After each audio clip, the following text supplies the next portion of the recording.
Hello' বন্ধুসকল, আজি মোৰ অন্য এটা ভ্লগলৈ আপোনালোকক স্বাগতম জনাইছোঁ। আপোনালোকে বহুতে হয়তো বাখৰ বেঙেনা বৃক্ষজোপা কথা শুনিছে বা দেখিছে, আৰু যিসকলে দেখা নাই তেওঁলোকৰ বাবে আজি মই এই ভ্লগটো লৈ আহিছোঁ।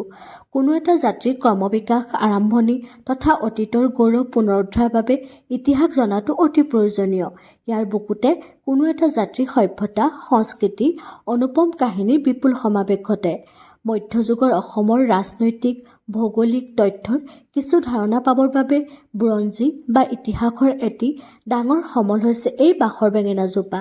প্ৰায় 600-700 বছৰ পুৰণি বুলি ভবা এই বৃক্ষজোপাই পৰ্যটন ক্ষেত্ৰলৈ সুকীয়া পৰিচয় কঢ়িয়াই আনিছে।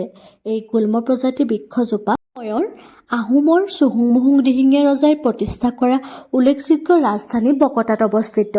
এই বৃক্ষজোপাক কেন্দ্ৰ কৰি ঠাইডোখৰ নাম বাখৰ বেঙেনা হৈ উঠিছে।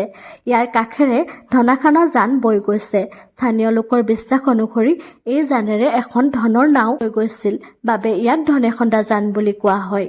ইয়াৰ কাষতে বেতবাৰী চুক, জবলাটিং, চেতিয়া গাঁও, দিহিঙীয়া গাঁও, চাংমাই বাৰী, খামুন গাঁও ইত্যাদি অৱস্থিত। আমি এই বৃক্ষজোপালৈ বেতবাৰী, খামুন, নেমুগুৰি হৈ আহিব পাৰোঁ, সোণপুৰা, নঙলামুৰা বা নেমুগুৰি হৈ আহিব পাৰোঁ, চেপন, পাটখাকু, নেমুগুৰি হৈ আহিব পাৰোঁ, ডিমৌ, আঠাবাৰী, খামুন হৈ আহিব পাৰোঁ। এই বৃক্ষজোপা বৈজ্ঞানিক নাম হ'ল ৰেনডিয়া ইউলিজেন্সা।